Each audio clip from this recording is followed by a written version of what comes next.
Minamahal kita,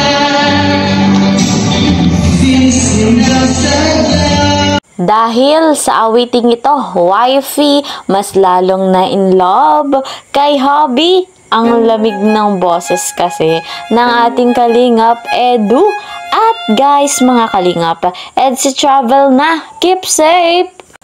Bago po tayo magpatuloy, isa munang magandang araw at gabi sa inyong lahat saan mang sulok ng mundo. Ayan, mega love shoutout po sa lahat ng mga EDSI supporters dyan, sa mga ka-member ko po sa Karepa, Kalingap Reactor Partner, mga OFW dyan, mga silent viewers, mega love shoutout po sa inyong lahat. Patuloy po nating suportahan ng founder ng Kalingap, Kuya Val Santos Matubang, gayon din po si Kalingap Rob, kasama ng kanilang may bahay, Ate Edna Vlogs and Jackie Tapia. Para po mas marami pang malingap, ang Team Kalingap ay patuloy nating suportahan. Sa hindi pa po nakakapag-subscribe sa kanila, isubscribe nyo na po. Talagang makikita ninyo, napakabuti po ng kanilang puso. Marami po silang pabahay, scholarship at financial assistance na naipagkaloob na nila.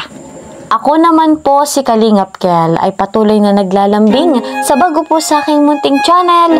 Please po subscribe, like and share my videos. At huwag niyong kakalimutan po, click the notification bell para lagi po kayong updated sa aking mga videos.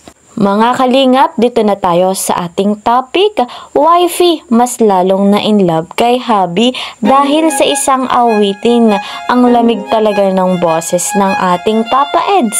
At guys, mga kalingap, EDSI travel na. Keep safe!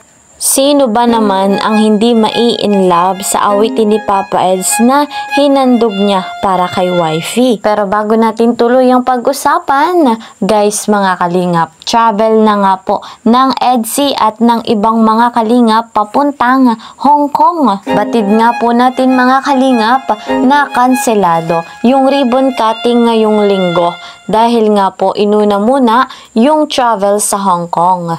So, guys, mga kalingap, ang date nga po ng kanilang lipat bahay ay syempre sure na sa pagbalik nila mula Hong Kong. Okay lang naman po yun, mga kalingap, na hindi muna mag-ribbon cutting sapagkat marami nga pong intindihin pa si Viancy, lalo na at kanyang OJT, at ito nga po, naisingit nga po yung pagpunta nila sa Hong Kong. Ang mahalaga po ay ngayon ay nasa travel na sila at excited na ang lahat para po sa mga kaganapan. Kaya naman, keep safe, mga kalingap, sa inyong pagta-travel at naway makarating kayong ligtas at payapa sa Hong Kong. Balik nga po tayo, mga kalingap, sa topic natin kanina, yung awitin ni Papa Eds. Yung kanta nga po ni Kalingap Edu ay sumisimbolo ng kanyang pagmamahal kay Viancy. Hindi naman po tayo magtataka kung bakit ganun sila magmahal sa isa't isa. Deserve naman po nila yung kanilang tambalan. At malay po natin, pagdating ng Hong Kong, doon na po sagutin ni Viancy si Papa Eds. Malay natin, yun po pala yung pasabog. At malay din po natin, awitan ulit ni Papa Eds si Viancy, o kaya naman si Viancy, awitan niya rin itong si Papa Eds. Abang-abang lang po tayo kung ano man ang kaganapan pagdating po nila sa Hong Kong. Sa ngayon, mga kalingap, yan po muna ang ating update. See you po sa next video. Ingat po kayo palagi. Bye-bye!